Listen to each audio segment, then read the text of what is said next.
সারা দেশের রাজপথে বিজয়ের ঢেউ, স্বৈরাচার পতনের 1 বছরের পূর্তিতে মিছিল, সমাবেশ আর স্মৃতির গান।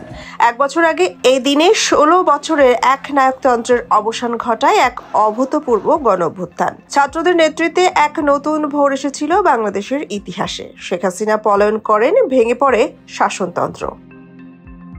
কিন্তু এই বিজয়ের দিনে কোথায় ছিলেন সেই আন্দোলনের সামনের সারির নেতৃত্ব দানকারী ছাত্র নেতারা? গণমানুষের কণ্ঠস্বর, ন্যায়ের প্রতীক জাতীয় নাগরিক পার্টির শীর্ষ নেতারা কোথায় ছিলেন জানেন?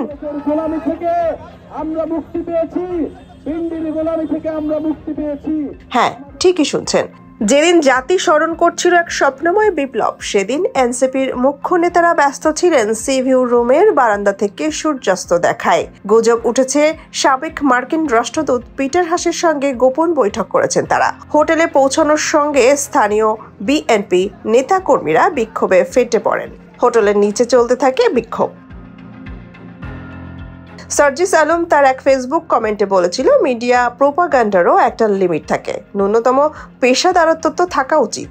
নাসির উদ্দিন পাটোয়ারি বলেন, কক্সবাজারে হুট করে ঘুরতে আসা সবাই পদযাত্রাতে খুব টায়ার্ড হয়ে গিয়েছিল, আর শুধু ভিউ পাবার জন্য কিছু মিডিয়া প্রোপাগান্ডা ছড়াচ্ছে। মিডিয়া প্রোপাগান্ডারও একটা লিমিট থাকা উচিত বলে তিনি জানান।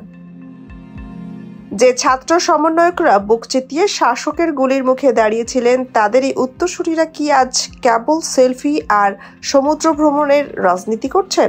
গুজব, ব্যর্থতা নাকি বিশ্বাসঘাতকতা? জনতার নেতারা কোথায় দাঁড়িয়ে আজ? গণ আন্দোলনের নেতারা কি হয়ে উঠেছেন নতুন প্রিভিলেজ ক্লাস? জনগণের ভরসা হারাতে সময় লাগে না। এই বিজয়ের দিনে প্রশ্ন উঠেছে, তারা কি লড়াই ভুলে গেছেন?